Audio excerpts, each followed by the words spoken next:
우리가 세상을 살아가면서 참 뜻하지 않게 많은 사람들도 오해를 받습니다. 참 어렵죠. 그런가 하면 또 내가 또 다른 사람들을 오해하는 경우도 많습니다. 오해를 받고 오해를 하고 그러면서 관계가 뒤죽박죽이 되고 삶이 고달파지고 힘들어지고 이런 일들이 비일비재한 것이 인생사인 것이죠. 그래서 누구든지 오해를 받게 되면 가급적이면 빨리 그 오해를 풀고 사람들과의 관계가 바로 세워지기를 원하는 그건 본능적인 마음이죠. 근데 제가 생각을 해봤어요. 지금까지 존속한 인류 중에 가장 많은 오해를 받은 사람이 누굴까? 누굴까요? 예수님입니다. 근본적으로 어떤 오해입니까? 예수님이 받으신 근본적인 오해가 뭐예요? 하나님이신데 사람들은 한 인간으로 생각하면서 오해를 했다는 겁니다. 참 기가 막힌 노릇이죠. 예수님 오셔가지고 지금 하나님 오셨는데 사람들이 외적인 모습만 보고 그냥 뭐 너나 나나 똑같은 인간 아니냐 이렇게 덤벼드는 모습을 주님께서 견디셨다. 좀 생각을 하면 얼마나 기가 막힌 일이었을까 그런 생각이 듭니다. 기껏해야 참 위대한 스승이구나 또는 참 성현이구나 뭐 그 정도 아니면 뭔가 능력이 있어서 사람들의 문제를 잘 해결해 주는 분 그 정도로 오해하고 있는 그들을 향해서 주님은 내가 그런 성현이나 마음씨 착한 산타클로스 같은 후견인이 아니라 하나님이다. 이 사실을 가르쳐 주려니 얼마나 힘드셨을까.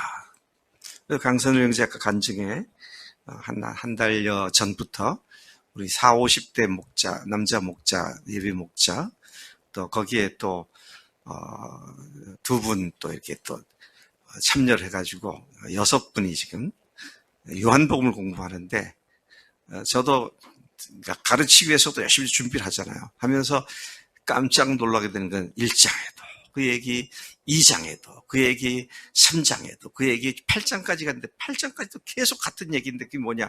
내가 하나님이다. 그것을 여러 차원에서 계속 설명을 해주시는 겁니다. 그러니까 근본적인 오해는 뭐예요? 하나님이 아니라 인간이다. 이런 오해인데 아니야. 내가 하나님이고 내가 창조주야. 이거를 차근차근히 말씀해 주시는. 근데 그렇게 말씀해 주시는데도 바락바락 덤벼드는 인간의 모습들. 자, 이런 것들을 보면서 참 인간이 무지하게 짝이 없다. 그런 생각을 하게 되는 것이죠.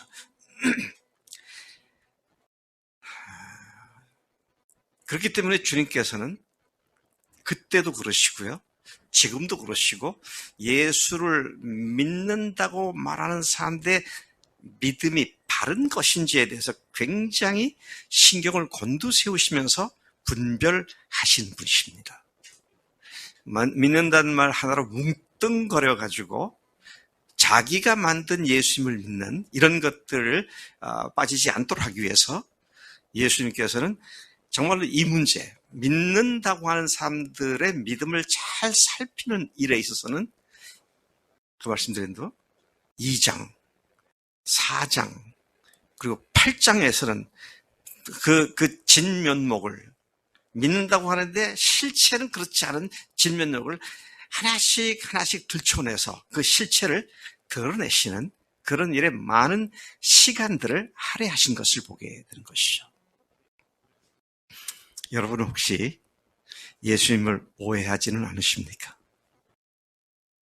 그렇다면 그건 인생의 최대 비극입니다. 참 놀라운 것은 예수님한테 완전히 미쳤던 12명의 제자들. 왜 미쳤습니까?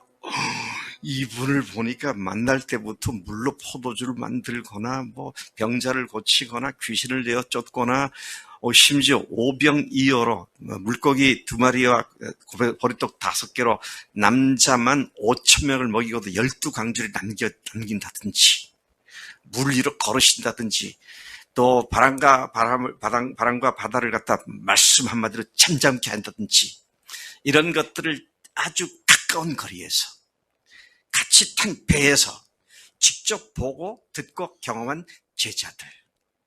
그들은 그런 주님을 경험하면 경험할수록 주님에 대한 믿음은 더욱더 견고해진 것이 분명했습니다.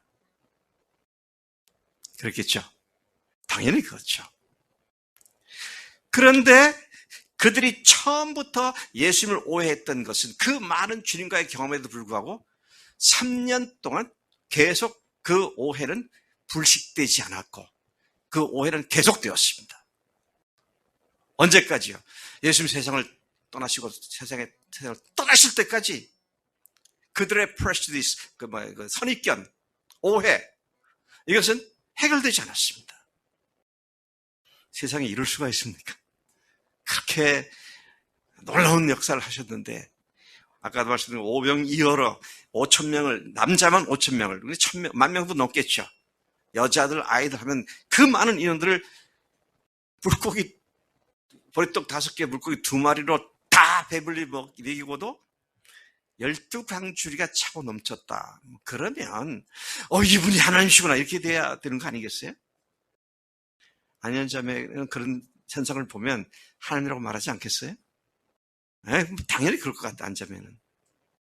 근데 그 사람들은 안 그랬어요. 누가? 12제자도 그런 말 안 했습니다. 그래도 놀랐죠. 그러니까 그들은 그런 경험을 하면 할수록 와, 우리가 예수님 따르길 정말 잘했다. 왜? 이분이 이스라엘을 로마 속국으로부터 해방시킨 뒤에는 먹거리를 충분히 해결해 주신 분이시고 전 세계를 통치하실 메시아로 등극하실 분이 분명하구나. 그러니 우리가 얼마나 따르기를 잘한 거야.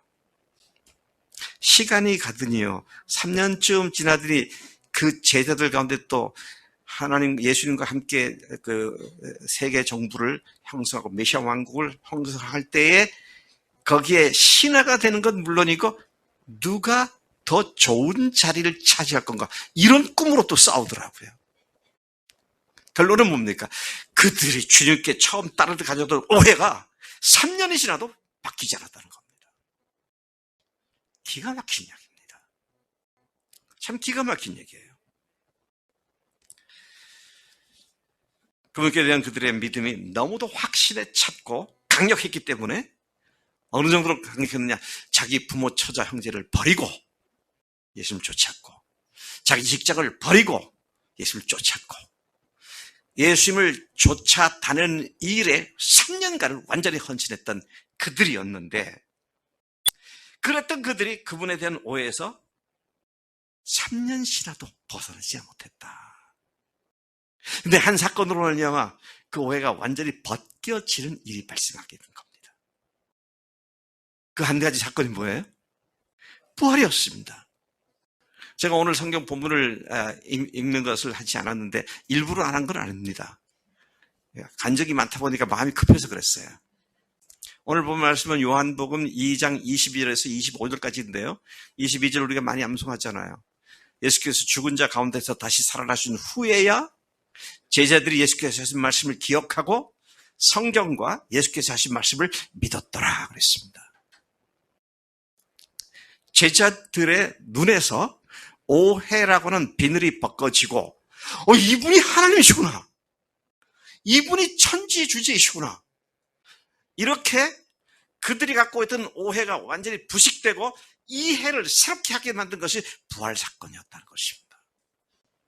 근데 오늘 이 문제에 대해서 조금 제가 달리 성경을 좀 해석하는 게 필요하겠다. 왜냐하면 본문에는 예수께서 죽은 자 가운데 다시 살아나신 후에야 제자들이 기억하고 믿었다 그랬는데 이걸 주님의 입장에서 주님이 부활하신 후가 되잖아요. 근데 제자들의 입장에서는 어떤 후입니까? 부활하신 예수님을 만난 후에야 이분이 누군지를 제대로 이해하게 된 것이죠. 부활하신 예수를 만나고 나니까 그 앞에 오병이어 칠병이어 물 위를 걸으시고 죽은 자를 심지어 죽은 자를 살리시고 죽은 자도 어떤 죽은 자였습니까? 죽은 지 나흘이 돼갖고 이미 장사를 치러서 어떻게 하면 되니까 그 매장지 안에 불에서 썩어서 냄새도 나고 있던 그 나사로를 향해서 나사로야 나오너라 이 한 말씀에 저는 성경을 보면서 여기가 좀비가 움직이는 장면이 여기 나오는구나. 세마으로 이렇게 감았으니까 막 이렇게 시식이 못 나오고 이러고 나왔을 것 같아. 꼭 좀비 같은 생각이 들더라고. 그러니까 주님께서 뭐래요? 너희들 제자들 보고 가서 풀어줘라. 그래서 자유롭게 다니게 하라고. 그러한 일을 경험하고도 제자들은 이분이 하나님이시구나. 지금까지 봤던 그 모든 것들을 보고 이것도 보니까 이건 분명히 하나님이시구나. 라고 말하지 않고 그 주변 사람과 함께 이 사람이 누군가? Who is this man? This man이 누구냐? 그랬던 그들이었는데 부활하신 예수를 만난 뒤에는 눈이 번쩍 떠져가지고 이분이 하나님이시구나. 우리가 하나님을 만났구나. 이런 변화가 그들의 생애를 송두리째 바꾸는 이해로 바뀌었고 변화가 되어서 평생을 그분과 함께 남은 인생을 살았던 그런 모습을 우리가 여기서 본다는 것이죠. 임민수 형제한테 제가 묻겠습니다. 지금 가 계신 데가 그 요양한 데가 참 좋잖아요. 그래서 오늘은 마티고개를 좀 올라가 봐야겠다. 쫙 올라가서 이른 아침에 근데 아무 차도 안 다니고 딱 올라갔더니 바람이 샥 불고 너무 좋아요. 근데 갑자기 빛이 비치더니 민수야 내가 너에게 말하노라. 정말 그런 일이 있다면 납작 엎드리겠죠. 누구십니까? 네가 믿는 예수다. 너는 앞으로 몇 개월 후에는 여기에서 퇴원을 하고 신학대학원을 진학해서 목사가 되라. 그러면 내가 너를 90세까지 전 세계를 다니며 복음을 전하는 바울로 삼겠다. 진짜 그런 일이 있었다면 어떻게 하시겠어요? 아멘이고 완전히 바뀐 삶을 살 겁니다. 왜? 살아계신 하나님을 만났으니까. 사람이 사람을 만나도 삶이 완전히 바뀌더라고요. 네. 제가 53년 전에 한 여자를 만났거든요. 네. 그리고 3년간 교제를 했어요. 그리고 50년 전에 결혼을 했습니다. 제가 만난 그 여자가 제 아내가 되었고, 그리고 제 삶은 주님을 빼놓고는 온통 제 아내 중심으로 진행된 것을 기억합니다. 한 사람을 만나서 평생을 같이 사는 거잖아요. 여러분 이미 눈치채셨겠지만 제가 머리가 굉장히 좋은 사람입니다. 50년 살면서요. 50년은 반세기 아니에요. 성환이 꽤 길죠. 50년 살았어요, 우리가. 그런데 50년 그 많은 세월 중에 하루가 뭐야? 한순간도 제가 결혼했다는 사실을 잊어본 적이 없어요. 머리 좋죠? 서집사님이 뭐라고 쫑글쫑글 하시는 걸 보니까 그게 뭐라고 자랑할 거라고 그러냐. 다 그렇지. 맞습니다. 다 그렇습니다. 아내가 남편을 만나고 남편이 아내를 만나도 평생 잊지 않는데 하나님을 만난 사람이 어떻게 하나님 믿느냐는 거예요. 지금 말하는 요지는. 정말 만났다면 잊을 수 없는 거잖아요. 뭘 하더라도 그분이 죽으신 대로 사는 거잖아요. 그래서 사도 바울이 뭐라 그랬어요? 로마서 14장 7절에서 9절까지 우리 중에 아무도 자기를 위해 사는 자가 없고 자기를 위해 죽는 자도 없도다. 우리가 살아도 주를 위해 살고 죽어도 주를 위해 죽나니 그러므로 우리가 사나 죽으나 다 주의 것이로다. 아멘. 근데 이 말씀이 너무 부담스럽게 느껴지는 분 안 계세요? 어이구, 어떻게 그렇게 살아? 내가 일주일에 한두 시간 예배 드리는 것만 해도 쉽지 않은 일인데 어떻게 내가 사나 죽으나 주님이 산단 말이야. 그렇게 반응이 나온다면 그 사람은 예수님을 만난 사람이 아닙니다. 하나님을 만난 사람이 그 하나님을 남자가 여자를 만난 것만큼이라도 생각하지 않고 산다는 건 어불성설이잖아요. 말이 안 되는 겁니다. 부활하신 예수님을 만난 제자들은 그들이 3년간 겹겹이 누르고 계속해서 다져두었던 오해가 완전히 풀렸고 그것도 예수님이 부활하신 날 만나지 못했던 도마가 일주일쯤 지난 뒤에 예수를 직접 만나고서는 그냥 주님 앞에서 뭐라고 합니까? 나의 주님이십니다. 나의 하나님이십니다. 그런 고백과 아울러 그는 평생 동안 복음을 전했고 급기야는 인도까지 가가지고 순교를 당하면서까지도 예수님이 하나님이시라고 부활하신 주님이시라고 그렇게 증거했던 것을 보게 되는 것이다 하는 것이죠. 여러분 오해하지 마세요. 그건 목사니까 그런 거고 우리 같은 평신도들은 그렇게는 못 살아. 그러니까 병신도가 되는 거예요. 그건 아니에요. 직장인은 직장에 살면서 가정주부는 가정주부로서 또는 무슨 일을 하든지 그 일이 무엇을 위해서 누구를 위해서 하는데 주님을 위해서 한다고 할 때 그 누구도 이루지 못해도 엄청난 삶의 영광을 또 결과를 얻을 수가 있다는 것입니다. 요즘은 거의 잘 언급이 되어지지 않는 미국의 유명한 한 인간적으로 하면 참 불행한 여인. 그러나 하나님 앞에서는 어마어마한 많은 사람들에게 용기와 힘을 북돋아준 하나님의 종 헬렌 켈러.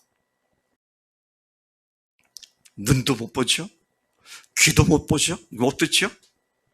그랬던 그가 희생적인 한 선생님을 만난 뒤에는 그런 장애를 갖고 있는 모든 사람들에게 새 희망과 용기를 갖게 해주는 그 귀한 삶의 족적들을 남기게 됐는데 그게 하나님을 만난 사람의 아름다운 삶의 변화가 그런 것이었다는 것이잖아요. 오늘도 어떤 사람들은 예수님에 대해서 너무나 많은 오해를 갖고 있습니다. 믿는다고 하는 사람들의 믿는다, 믿음이라고 하는 것이 의미하는 그 스펙트럼이 너무 다 달라요. 너무 넓고. 근데 주님께서는 그런 말로 뭉뚱그려갖고 다 믿는 거로 그렇게 인정하지 않는다고 말씀하셨습니다. 제대로 믿어야 한다는 것이죠. 누구를? 예수님을 어떤 분으로? 하나님으로 믿고 그분을 하나님으로 모실 때 그렇게 그분을 만날 때 그분이 우리의 삶을 획기적으로 변화시켜주는 놀라운 은혜가 우리에게 넘치게 되는 줄로 믿습니다. 네. 어떤 사람은 예수님을 자신의 보호신 정도나 자신을 잘되게 해주시는 후견인 같은 분 정도나 또 어떤 사람들은 예수님을 수많은 사람에게 너무도 귀한 교훈을 주시는 탁월한 선생님이나 또 질병으로 고통을 당하는 사람들을 고쳐주시고 사업이나 자신의 삶의 어려움을 해결해 주시는 마음씨 착한 해결사신 정도로 믿고 있는 사람도 있습니다. 그런가 하면 우리나라 사회가 이념 싸움 심하잖아요. 진보와 보수로 나뉘어가지고 이념 싸움이 굉장히 심하잖아요. 그런데 그 이념가들이나 사상가들이 자기들의 이념과 사상을 뒷받침해주는 분 정도로 예수님의 말씀을 인용해서 사용한다든지 이런 모든 것들은 뭐예요? 주님에 대한 오해라고 하는 것이다. 주님 그분 그대로를 우리가 제대로 알고 믿는 것 이것을 주님께서는 인정하시고 기뻐하신다. 부활 전에 예수님을 만났던 제자들 이미 앞에 말씀드렸습니다만 주님을 믿고 따르던 그들의 열심은 가히 감동적이었습니다. 오늘 우리 중에 누구라도 12제자들이 3년간 예수님을 쫓았던 것 같은 그런 열심으로 쫓아다닌다면 와, 그 사람 믿음이 대단한 사람이야. 이런 얘기를 듣기에 충분할 겁니다. 예수님을 이스라엘 왕으로 오신 분으로 믿었기에 그들은 왕이 되실 그분에게 자신들의 모든 삶을 걸었었던 것이죠. 그건 인간적으로 걸을 만한 일입니다. 왜? 잘해가지고 왕에 등극하면 내가 한 자리를 차지할 수 있으니까. 그래서 뭐 대통령이나 뭐 국회의원 선거 때 보면 후보가 나서면 거기에 보좌들이 생기고 뭐 이렇게 해가지고 다 한 뒤에는 다음에 그들이 또 국회의원 추천을 받는 이래가지고 자기들이 또 그 자리를 이어받는 그런 행태가 정치권에 있잖아요. 제자들도 그렇게 생각했다는 겁니다. 그래가지고요, 3년쯤 지나고 나니까 이제는 그분이 왕권을 선포하고 이스라엘 왕으로 등극할 때에 그분의 고위직을 맡는 건 당연한 거고, 이제는 어디까지 그들이 생각하냐면 그 고위직을 맡는 것 중에 누가 요직에 앉을 거냐? 베드로 너냐? 야고보 너냐? 요한이냐? 서열사 다툼까지 하고 말이죠. 왜요? 예수님을 전혀 오해한 그들이 오해의 기반 위에 엉뚱한 꿈들을 꾸고 있었잖아요. 그들이 수많은 기적과 이사를 보았고 얼마나 놀라운 교훈들을 받았으며 그분의 자비로우심을 얼마나 경험했는지 우리가 더 말할 필요가 없는데, 그럴 때마다 예수님께 대한 그들의 믿음은 더욱 확신에 찬 확고한 믿음으로 성장했음이 분명합니다. 그렇게 많은 이적을 직접 보고 놀라운 가르침을 듣고 믿은 그들의 믿음이 얼마나 강력하고 확신에 찬 것이었는지에 대해서는 아무 문제가 없었어요. 정말 견고한 믿음이었습니다. 그런데 문제가 뭡니까? 그들이 예수님을 믿었는데 예수님에 대해서 무엇을 믿었느냐? 그분을 누구로 믿었냐가 문제였지, 얼마나 열심히 믿었느냐는 논할 필요가 없을 만큼 분명했습니다. 그러니까 오늘 우리가 예수님을 오해하지 않고 바로 알고 제대로 믿는 것, 이것이 주님께서도 민감하게 관심을 두고 신경을 쓰고 계시는 부분이다 것이죠. 주님께서는 너 날 그렇게 믿어? 그래, 그 정도면 됐다. 그렇게 하지 않는 사람도 많은데 네가 그 정도는 믿으면 그걸로는 만족한다. 그러지 않으십니다. 그분은 안 속으세요. 네? 얼버무려 가지 않습니다. 분명하게 그 문제에 있어서는 분명한 판단을 하시고요, 구분을 하세요.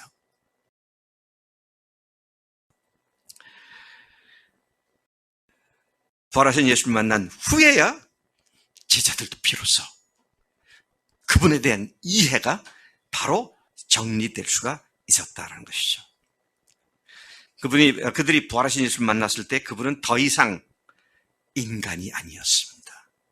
그분은 하나님이셨고 더 이상 유대인의 왕이 아니라 모든 인류의 주님이심을 확증할 수 있었습니다. 여러분이 하나님을 생생하게 만나고 그분께서 친히 부여하신 삶의 목적을 들었다면 여러분의 삶은 근본적으로 획기적으로 변하지 않겠습니까? 분명히 그럴 거예요. 임민수 형제가 그 마티곡의 꼭대기에서 아까 제가 얘기한 대로 그렇게 주님을 만나 음성을 들었다면 완전히 바뀔 겁니다. 당장 퇴원할 거예요. 왜? 하나님이 이거 앞에 날 쓰시겠다니까 거니까 다 끝난 거야. 그리고 당장 퇴원해갖고 교회 와서 열심히 또 훈련받고 그럴 거예요. 바뀌면 그렇습니다. 그렇게 되는 것이 당연한 것이다. 그것이죠.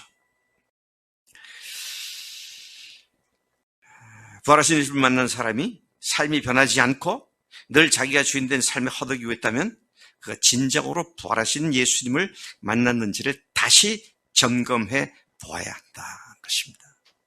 부활하시기 전에 그분을 모시고 살았던 제자들은 예수님을 주님으로 하나님을 믿는 삶에 있어서 늘 그렇게 우리와 다를 바 없이 허덕이었던 삶이었습니다. 자기들끼리 싸웠고요.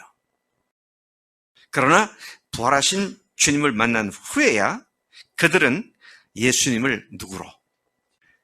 하나님으로, 주님으로 믿었고 마침내 하나님을 목숨 걸고 사랑하기 시작했고 이웃을 목숨 걸고 사랑하기 시작을 하게 됐다는 것입니다. 여러분은 진정으로 부활하신 예수님을 만나셨습니까? 아십니까? 이해하셨습니까? 아니라 만나셨습니까? 아는 것은 지식이잖아요. 지식과 이해는 인격적인 것이 아닙니다.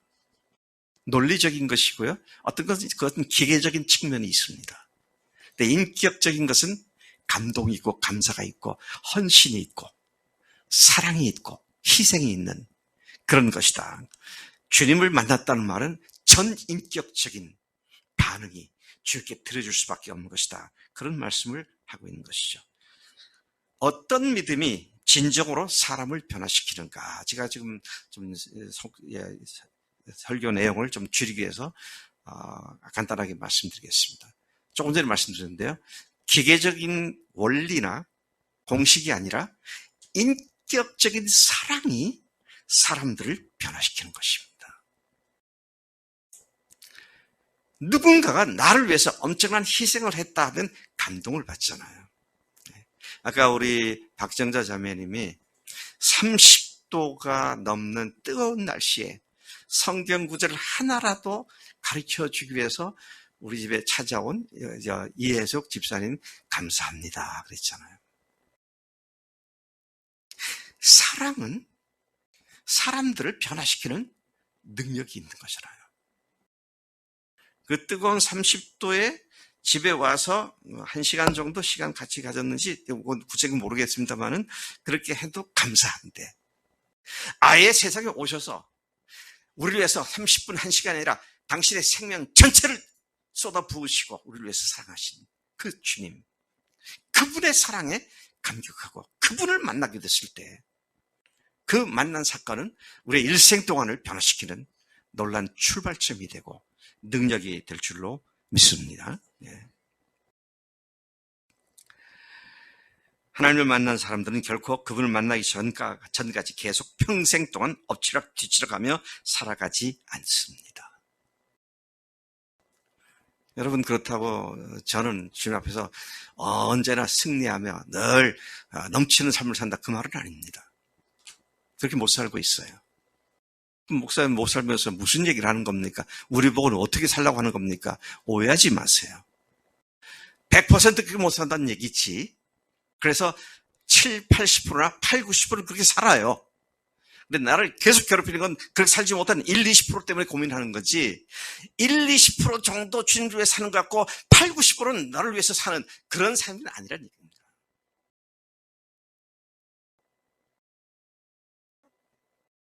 이건 너무 중요한 얘기입니다. 근본이 바뀐 사람은 그렇잖아요. 근본을 따라가는데 못하는 부분이 있어요. 그런 얘기를 하는 것이지 아예 모든 것을 못하는 사람은 100% 못하는 사람은 그건 가짜다 이런 말이 아닙니다. 저는 제 아내를 정말 사랑해요. 100% 사랑합니다. 제가 제 아내와의 관계에서 거짓이 없어요. 다 얘기합니다. 그런데 말은 그렇게 하고 마음은 그런데 그렇지 못한 부분이 있잖아요. 제가 처음 결혼하고 나서 주변 사람들이 얘기하더라고요. 남편은 아내에게 사랑한다는 말을 자주 고백해야 된다. 그래서 제가 그게 성경 말씀인 줄 알고 매일 아침 일어날 때 또 나갈 때 여보 사랑해. 사랑해. 알지? 사랑해. 사랑해. 좋아하더라고요. 근데 한 10년쯤 지난 어느 날 여보 사랑해. 그랬더니 반격을 가하더라고요. 깜짝 놀랐어요. 말로만 그러더라고요. 그래서 말에 따르는 삶에 충분한 뒷받침이 못 되는 부분은 여전히 있지만 그래도 여전히 100% 사랑합니다. 주님께 대한 헌신을 한번 했다가 기분 나쁘면 또 거둬들이고 그런 것이 아니잖아요. 그분이 내 하나님이시고 내 주님이라는 사실 앞에 내가 완전하게 그분을 만났으면 그 다음에 그분과의 사랑관계를 발전시켜 나가는 것이 그리스도인데 맨날 같은 실패한 죄를 계속 고백하고, 그리고 한 번도 한 발짝 더 나가서 승리한 그런 기쁨의 감사를 드리는 기도가 없다면 그건 아니죠. 아까 박성희 자매 간증을 이렇게 들으면서도 제가 아침에 그걸 때 뽑으면서 참 이제 이런 간증이 더욱더 보편적인 간증으로 많은 사람들이 나올 때가 됐구나.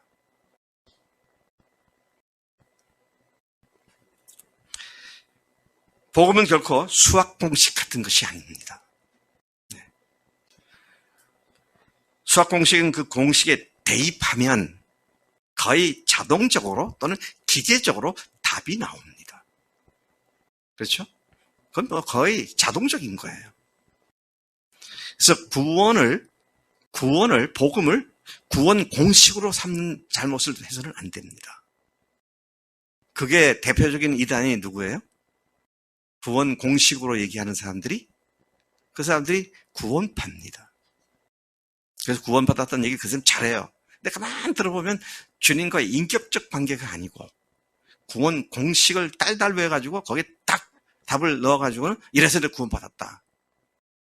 그건 제대로 된 구원이 아니다 하는 것입니다. 예수님은 하나님이십니다. 그 말은 하나님이신 인격체이시다 그 말입니다. 그분이 우리를 사랑하셨기 때문에 세상에 오셨고, 우리를 너무 사랑하셨기 때문에 우리의 죄와 죄악들을 한 몸에 다 짊어지셨고, 그리고 하나님께서는 우리를 사랑하셨기 때문에 그분을 부활시키셔서 부활의 증거로 예수님이 하나님의 것을 믿게 해주셨고, 그리고는 이제 그분의 자녀로 하늘 아버지를 내 아버지로 모시고 아들로 딸로서 하나님을 기쁘시게 하는 삶 가운데로 우리를 초청해 주신 줄로 믿습니다. 부활하신 예수를 만난 후에는 하나님을 더 이상 오해하지 않습니다. 더 이상 잘못 오해하지 않고 그분이 누구신지를 분명하게 알게 되고 또 그렇게 살게 되는데, 그 이유는 성령님께서 이 사실을 믿고 확신하고 또 주님을 더욱 사랑하게 해주시기 때문이다 라는 것이죠. 주님을 만나지 못한 신앙을 주님은 철저히 거부하십니다. 안 속는다는 말씀이죠. 오늘 본문 말씀이 요한복음 2장 22절부터 25절까지라고 했는데, 22절은 우리가 조금 전에 본 대로고요. 23절 이하에 보면 6월절에 예수께서 예루살렘에 계시면서 많은 이적을 행하셨고, 그 결과로 많은 사람이 그의 행하시는 표적을 보고 그의 이름을 믿었다 그랬습니다.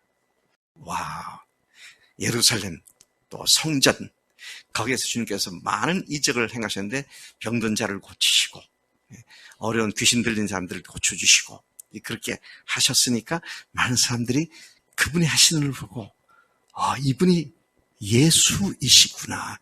예수와 여호수아 같은 말인데요. 예수라는 말은 예 앞에 여라는 말로부터 온 것인데 그건 여호와 하나님이라는 말입니다.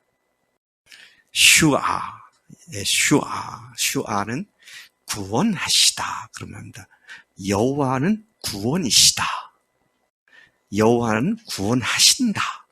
그런 의미가 예수. 요즘 이제 유대인들은 예수를 예슈아 그렇게 발음하기도 합니다만은, 또 구약에는 여호수아가 바로 예수의 이름의 또 원형이고요. 그걸 축약시킨 이름이 예수인데 그 이름을 믿었다. 그 이름은 하나님은 구원이시다. 이분이 구원이시구나. 이분이 우리를 구원해 주실 분이시구나. 그렇게 믿었다는 겁니다. 주님께서 기분이 좋으셨을까요? 어떻을까요? 별로 좋아하지 않으시더라고요. 그 뒤에 말씀 보니까 예수님께서 그들의 믿음을 인정하지 않으시더라고요. 자기를 의탁하지 않으셨다. 이런 사람들 속에 있는 것을 친히 아셨기 때문이다. 그들의 믿음이 어떻게 잘못된 것인지를 아셨기 때문에 그 믿음을 기뻐하지 않으셨다. 그런 말씀을 하고 계신 것이죠. 여러분, 요한복음 5장가 가서 보면 이제 오병이어 역사가 나오죠. 물고기 2마리에 보리떡 5개로 5,000명 이상을 먹이고 12강줄이 남은 사건. 와, 그 자리에서 그 음식을 먹고 배불렀던 사람들이 너무 좋잖아요. 왜 좋으냐? 배불러서 좋은 게 아니라 이분이 우리 먹거리 해결해 줄 왕이구나. 그래가지고 어떻게 합니까? 억지로 임금 삼으려고 덤벼드니까 예수님께서 그들을 피해서 산으로 피신하셨어요. 왜 그러냐? 이는 저들이 먹고 배부른 까닭이다. 왕으로 모시려고 한 건 그분이 하나님이시고 메시아이기 때문이 아니라 정치적, 경제적 메시아로 알고 덤벼들었기 때문에 그것을 인정하지 않으셨다는 말씀이죠. 근데 이게 더 아주 양파 껍질 벗기듯이 하나씩 하나씩 다 벗겨내서 그 믿음의 실체가 제대로 된 믿음이 아니라는 것을 잘 드러낸 사건이 요한복음 8장에 나옵니다. 요한복음 8장에 보면요, 예수님께서 현장에서 가늠하다가 붙잡힌 여인을 유대인들이 데려와서 이 사람을 돌로 쳐 죽이랴 말이야. 이거 예수님께서 뭐라고 하셨어요? 너희 중에 죄 없는 자가 먼저 돌로 쳐라. 이거 하나, 둘, 슬금슬금 다 도도를 놓고 다 도망쳤죠? 그리고 마지막 두 사람만 남았습니다. 그래서 여인한테 예수 묻죠. 너를 정죄하는 자가 있느냐? 없습니다. 나도 너를 정죄하지 않는다. 그래서 이 여자가 돌에 맞아 죽기 직전에 주님의 놀라우신 지혜와 사랑으로 구출을 받게 됐죠. 자, 그러고 나서 예수님께서는 자기 주변에 모여든 또 유대인들에게 말씀을 가르치기 시작하는데 12절부터 30절까지 쭉 말씀하는 그 내용이 뭐냐면 당신이 하나님이시다라는 말을 여러 상태로 애둘러 말씀을 하십니다. 증명하십니다. 그러니까 그 말을 쭉 들었던 유대인들이 30절에 이에 많은 유대인들이 예수를 믿더라 그랬습니다. 좋은 결과를 얻었잖아요. 많은 유대인들이 믿었으니까요. 그러고 나서 주님께서 31절을 보면은요, 지금까지는 불특정 다수에게 말씀하셨는데, 이제는 특정인에게 딱 지목을 하십니다. 이에 예수께서 자기를 믿은 유대인들에게 이르시되, 그러니까 그때부터 마지막 58절, 9절까지는 자기를 믿은 유대인들에게 하신 말씀입니다. 그러면서 하신 말씀이 진리를 알지니 진리가 너희를 자유케 하리라. 유명한 구절이죠. 연세대 교훈입니다, 이게요. 자, 그랬더니 그 말을 듣던 유대인들이, 예수를 믿은 유대인들이, 아니 뭐야, 우리가 언제 자유를 속박당한 일이 있어? 우리 누구한테도 속박당한 일이 없는데 뭔 자유 운운하고 있어. 그러면서 우리는 아브라함이고 누구한테 속박받은 일이 없다. 그러니까 예수님께서 죄를 짓는 자마다 죄의 종이다. 그런 말씀하시죠. 자, 그러면서 예수님께서 대놓고 그 유대인들을 욕하시더라고요. 뭐라고 욕하세요? 너희 아비는 마귀다. 너희들이 나를 죽이려고 하는구나. 예, 참 성경 번역한 사람이 참 점잖게 했어요. 네 아비는 마귀다. 그 말을 우리가 일반적으로 하는 말로 말하면 너희는 뭐다? 너희들은 마귀 새끼다. 그 말이잖아요. 자기를 믿은 유대인들입니다. 근데 그들을 향해서 너희들이 마귀 새끼라고 그랬고 그들이 나를 죽이려고 한다. 그러니까 그들이 또 신경질 나가지고 예수님께 또 대들지요. 그러니까 예수님께서 또 하시는 말씀이 뭡니까? 아브라함도 내 때 보기를 기뻐하고 내 때를 보기를 바랐고 보고 기뻐했다. 그러니까 이 사람들이 유대인들이 더 화가 났죠. 아니 나이 50도 안 돼 보이는 네가 아브라함보다 먼저 했던 말이냐? 그렇잖아요. 아브라함이 나기 전부터 내가 있느니라 그랬으니까 아브라함이 낳은 것은 언제입니까? 예수님 그 당시로부터 거꾸로 올라간다면은 무려 한 7, 800년 전의 얘기인데 그 아브라함이 태어나기 전에 내가 있다. 이것도 참 이상해요. 있어 왔느니라, 있었느니라 그러지 않고 있다, I am. 현재 동사를 썼어요. 그건 뭡니까? 내가 하나님이다 그 말입니다. 대놓고 내가 하나님이다 그러죠. 그러니까 이제 예수님을 믿었다고 하는 그들이 어떻게 합니까? 돌을 들어 쳐 죽이려고 그러죠. 그러면 30절에 이 예수를 많은 유대인들이 믿더라 라는 그 말과 그것에 대해서 예수님을 쳐 죽이려고 했던 그들의 믿음이 도대체 뭐냐는 거예요. 아까 말씀드린 것처럼 믿음이란 단어가 포함하는 그 범위가 너무도 넓습니다. 근데 우리는 믿는다는 말로 뭉뚱거려가지고 다 구원받았다고 얘기를 하는데 그렇지가 않다는 거예요. 어떤 사람이 예수님을 제대로 오해하지 않고 믿어서 구원받았느냐? 어떤 사람이 그렇다고요? 부활하신 예수님을 만난 사람들. 네. 만났다는 말은 인격적으로 만났다는 얘기고요. 전인격적으로 만났다는 얘기죠. 그걸 아까 제가 결혼에 비유해서 말씀드린 거고요. 여러분이 예수를 믿는 믿음은 주님으로부터 부정당하는 믿음일까요? 아니면 인정받으실 수 있는 그런 믿음일까요? 그 판단 기준은 부활하신 예수님을 만난 여부가 그 판단 기준이 된다는 것입니다.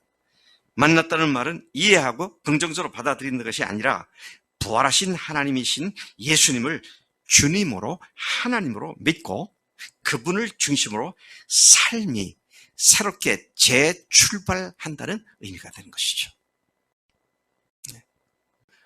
우리 최근에 결혼한 사람 한날의 권두협 저기 뒤에 있네. 한날에 결혼하고 나니까 집을 이사해야 했잖아. 그래가지고 저는 잘 알지도 못했던 키 큰 아저씨하고 결혼했잖아.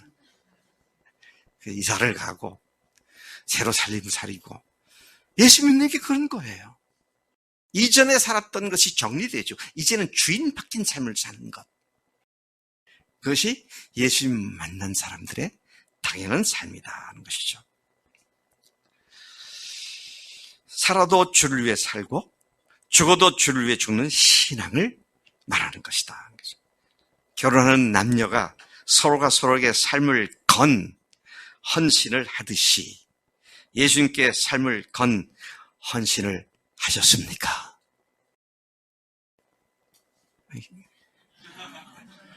강형재 소리만 잠깐 들린 것 같은데 삶을 건 헌신을 주님께 들으셨습니까? 예, 그게 주님을 제대로 알고 만난 사람들의 믿음이다 하는 것이죠. 그분은 하나님이십니다.